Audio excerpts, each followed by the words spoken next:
Olá, hoje eu quero conversar um pouquinho sobre esse livro de contos do Anton Chekhov, do russo Anton Chekhov, O Assassinato e Outras Histórias. É um livrinho bem fininho, ele é da coleção da Abril Coleções. Ele tem essa capa aqui de tecido, é uma capa assim super gostosinha. E esse livro eu peguei na troca agora no final do ano, peguei na troca no sebo. Fazia bastante tempo que eu não lia contos, eu nem me lembro se o ano passado eu cheguei a fazer leitura de contos. Então eu realmente precisava ler um pouquinho mais de contos, né? Este ano inclusive eu pretendo colocar mais alguns. E então eu li esse daqui. Eu comecei a ler no dia 26 de janeiro e terminei no dia 31. Eu li bem rapidinho, apesar de que poderia ter lido em menos tempo ainda, porque ele tem 200 e poucas páginas só. Então eu poderia ter lido em bem menos tempo, mas eu quis ler assim, bem devagar e tudo mais. O Chekhov, fazia muito tempo que eu não lia nada dele, inclusive faz muito tempo que eu não leio literatura russa. E eu sempre assim ando querendo colocar algum autor russo na minha lista, reler alguns escritores como Tolstói. O último que eu li acho que foi o Tolstói, faz um ou 2 anos, não sei se foi ano retrasado, que eu li o Guerra e Paz. Mas assim, acabo não colocando nada da literatura russa. E a literatura russa foi bem o início assim, da minha formação como leitora mesmo. E eu sou apaixonada por ela. E eu acho uma literatura mundial incrível, assim. Do Chekhov eu li O Jardim das Cerejeiras, que é teatro. Houve uma época assim da minha vida que eu gostava muito de ler peças de teatro, texto teatral. E aí eu li O Jardim das Cerejeiras. E já a Dama do Cachorrinho, que é um livro de contos, A Dama do Cachorrinho e Outros Contos, eu li há um pouco tempo atrás. Eu não sei se eu cheguei a fazer vídeo aqui no canal, mas não faz tanto tempo assim que eu li esse. Esse daqui, essa seleção aqui da Abril Coleções, e a tradução também, é do Rubens Figueiredo, certo? Então, ele que escolheu, fez a seleção dos contos que estão aqui.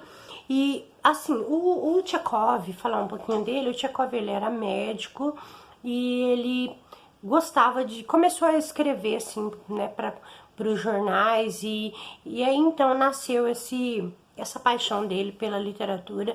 Mas então ele tinha essas duas profissões. Aí em 1888 ele recebeu um prêmio, que é o prêmio Pushkin, é um importante prêmio russo. Grandes autores receberam esse prêmio e ele recebeu em 1888. Eu li, não sei se foi aqui ou em outro lugar, que o Chekhov, ele era médico, mas ele atendia as pessoas pobres e ele não cobrava. Então ele tinha essa relação muito próxima com os camponeses, né, os mujiks, as pessoas mais pobres. E esses personagens, esses lugares pequenos, isolados, assim, da Rússia, que vão estar presentes aqui nos contos dele.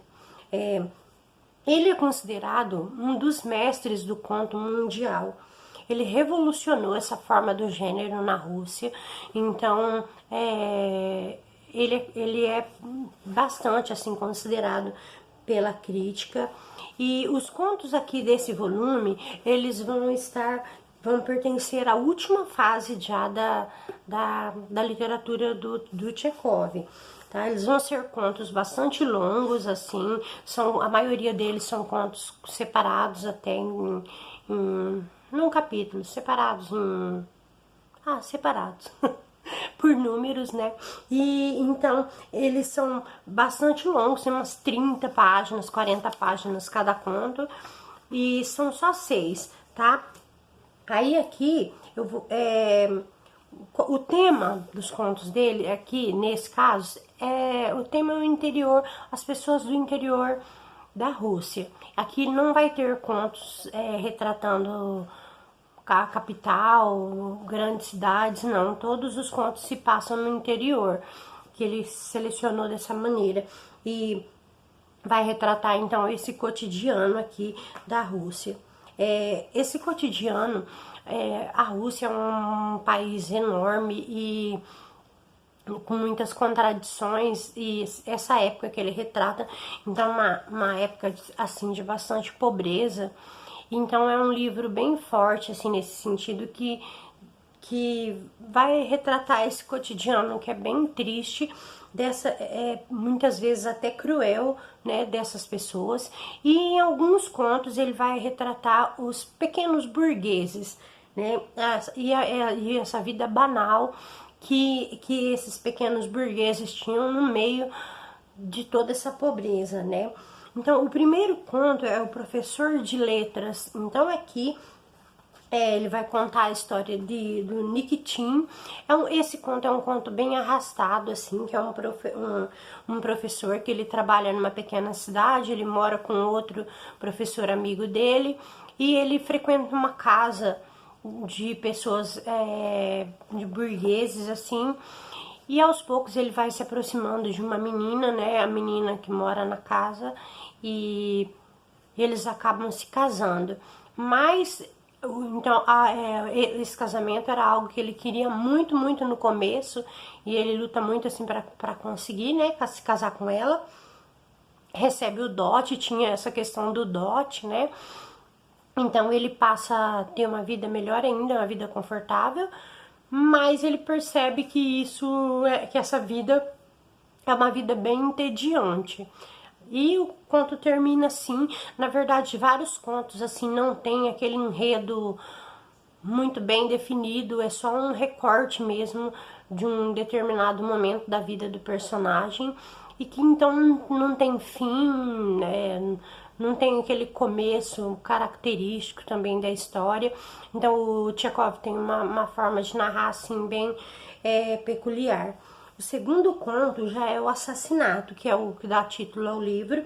E daí, então, esse daqui ele vai contar mais. São dois primos, tá? Eles têm posse porque eles têm uma hospedaria, mas é uma família assim bem decadente. E o personagem é o Matviei, que ele é dono dessa hospedaria, e daí ele tem um primo que chega para morar com eles, e eles começam a ter uma discussão sobre a religião. Esse conto ele vai discutir muito a questão religiosa, essa questão religiosa, de fé, ela é muito presente na literatura russa, ela é muito presente em Dostoiévski, em Tolstói, sempre vai perpassar, e é um país... eu não sei, é um país muito grande, mas eu creio que eles têm uma grande quantidade, assim, de católicos. Eu creio, eu não posso afirmar, mas eu acho que o catolicismo, ele tem um percentual bem maior, assim, no país. E esses dois primos acabam brigando por herança e por discussão religiosa. Era assim, ia sempre à igreja, mas aí depois ele acaba discordando de algumas ideias e ele passa a rezar em casa, e o outro critica ele, e eles têm uma briga muito feia que vai resultar então num assassinato. O quarto se chama Ionity. Esse Ionity, ele é um médico do interior, e nesse daqui ele vai então retratar um retrato da pequena burguesia.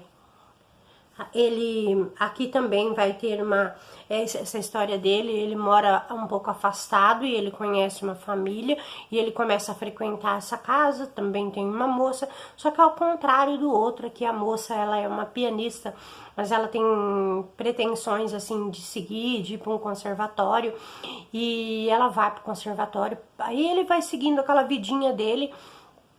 E ela retorna depois, já quando ela retorna, ela já com certo interesse nele, mas aí ele que não quer mais. E também não acontece nada nesse conto, ele só retrata mesmo. É um conto bem arrastado que vai retratar esse marasmo do interior e essa vida meio sem sentido, sabe?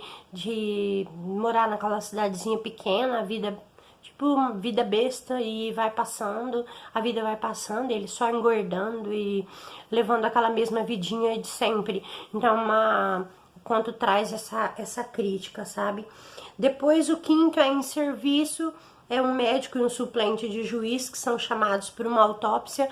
Eu confesso assim que eu não entendi muito o final desse conto aqui.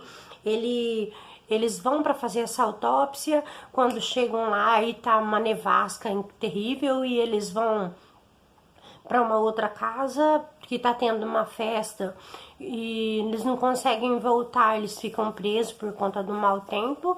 Quando eles retornam, eu tenho a impressão de que eles nem fazem a autópsia, né? Porque na verdade era um suicídio e eles precisariam fazer essa autópsia, mas assim, era pessoas lá do interior e eu tive a impressão de que eles nem chegaram a fazer a autópsia e eles vão embora. Depois, o outro conto, eu acho que eu me fugi da ordem aqui, mas tudo bem. O outro conto são os mujiques. Esse conto é um conto bem sensível. A palavra mujique significa camponeses, então ela vai estar muito presente, assim, nesse conto. É uma coisa que eu gosto muito, assim. As palavras da literatura russa, eu sou muito fascinada, assim, por elas. E os mujiques é uma delas, eu acho muito legal essa palavra. E esse dos mujiques vai se passar numa aldeia chamada Jukovo, e é uma aldeia cheia de isbás. As isbás são tipo casinhas de madeira, eram feitas de madeira e do interior, e então eram várias casinhas, várias isbás que tinham nessa aldeia, e era uma aldeia muito pobre mesmo, eles passavam fome, eram camponeses que tinham dificuldade na sua subsistência. E um parente deles volta por conta de uma doença, e ele já trabalhava na capital, ele trabalhava em Moscou, mas aí ele volta então com a família para morar no interior de novo, e por conta disso acaba acontecendo assim muitos conflitos. O conto só vai narrar isso, vai narrar esses conflitos, narrar essa pobreza, essa relação, como é essa relação entre as famílias, os mujiques. Vai retratar um momento que uma esbá vai pegar fogo e como a comunidade se une para ajudar, mas só isso mesmo. Não tem também um grande enredo, assim, digamos. Depois, o último conto se chama No Fundo do Barranco. Esse conto, ele narra, assim, uma aldeia que ela fica como se fosse num buraco, por isso que ele coloca no fundo do barranco, e vai contar a história de uma família que é Grigori Tsubukin. Esse Grigori Tsubukin, ele é viúvo e ele tem 2 filhos, um filho já é casado, e essa nora e esse filho ajudam ele no negócio. Ele tem um negócio não muito lícito, vende vodka, essas coisas que eram proibidas, e um comércio meio ilegal assim, ele tem essa nora que já mora com ele, que é uma nora uma personalidade assim, bem forte. Esse conto ele é bem forte por conta de umas situações que acontecem aqui, e então tem essa nora.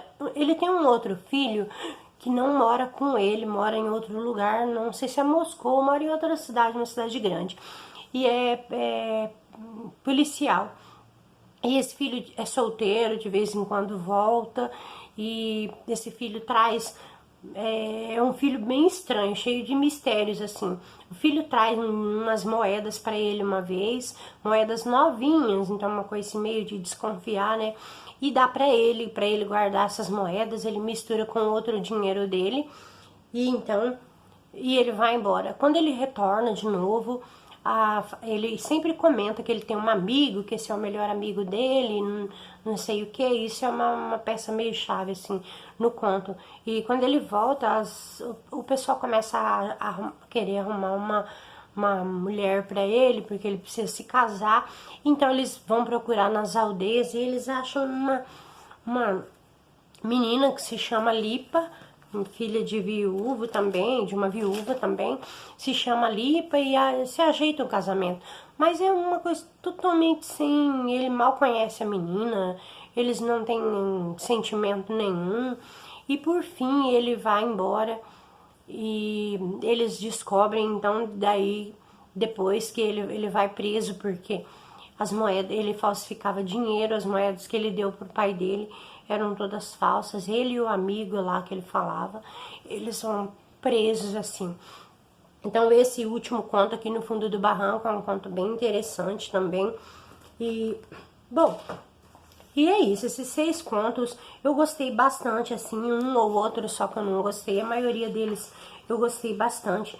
O Chekhov, ele tem essa síntese, né, a capacidade sintética, assim, a capacidade de sintetizar uma história, e ele...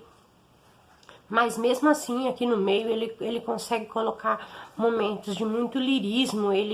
São contos marcados por um lirismo bem forte, um grande poder de descrição, conciso, e também a forma como ele trata os personagens. Então é isso, olha, eu fazia bastante tempo que eu não lia os contos dele, e foi uma leitura assim bastante agradável mesmo, porque ele é indiscutível, né, de um contista de uma qualidade assim indiscutível mesmo. Foi uma leitura muito rica mesmo, certo? Então, O Assassinato e Outras Histórias, do russo Anton Chekhov. Até mais.